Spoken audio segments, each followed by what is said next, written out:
In Taiwan, large resort developments have sprung up along the country's shores over the recent years. Just like their counterparts in developed countries, these first-class resorts sit right by the beach, upsetting the natural landscape, disrupting local ecosystems, and potentially putting their guests in harm by robbing nature of its breathing room. Here's more in our report.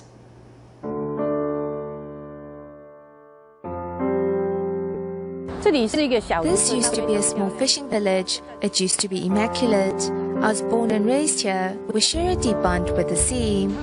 Blue sky and blue sea as far as the eyes can see. This is Waiao of Yilan's Toucheng. However, in the eyes of local residents, the beautiful landscape has been crumbling away piece by piece.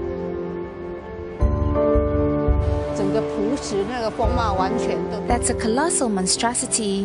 The architectural design is worlds apart from the simple style of our village.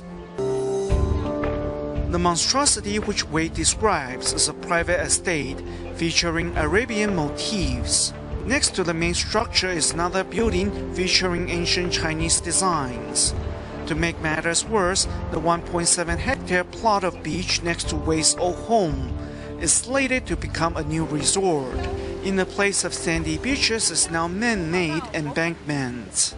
The rocks used to lie on the beach, but now they have become a part of this embankment, so they have filled up quite a lot.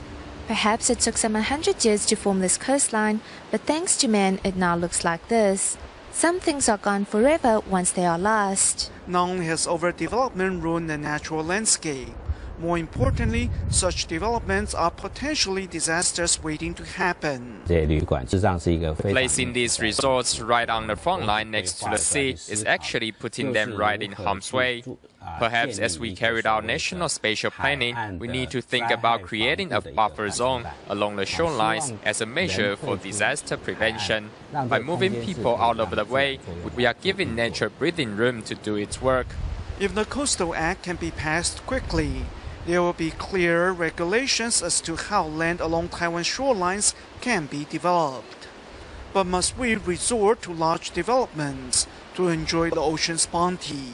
In southeastern Taiwan, residents have come up with a different solution. As we walk on the old Alang trail, we can hear nature serenading us with its song, which is in the form of the sound of the waves. The 12-kilometer Alang trail sits between Taidong and Pingtung counties and features the only remaining primeval coastal forest in Taiwan. When typhoons come, waves wash onto the shore. Without these palm trees, we wouldn't be able to protect our mountain. The vegetation along the shore acts as a natural barrier and safeguards the Paiwan people, along with their ancestral spirits from storms and waves. The trail sits at the end of Route 26, creating the only gap in the round-the-island highway system. In 2010, the Ministry of Transportation hoped to complete the highway. However, thanks to the efforts of local residents and environmental activists, the government decided to abandon the project. If wisdom is not applied when planning development, and if we ignore caring for the balance of nature, then we might set off a catastrophe in the form of a natural disaster. Perhaps if one day, if all of this disappears, then man might no longer be around either. There are no wave breakers, embankments, or resort developments here. This is how the immaculate Alang is supposed to be. The preserved shoreline not only benefits local wildlife, but also allows the Taiwan people's culture and wisdom to be passed on to the next generation.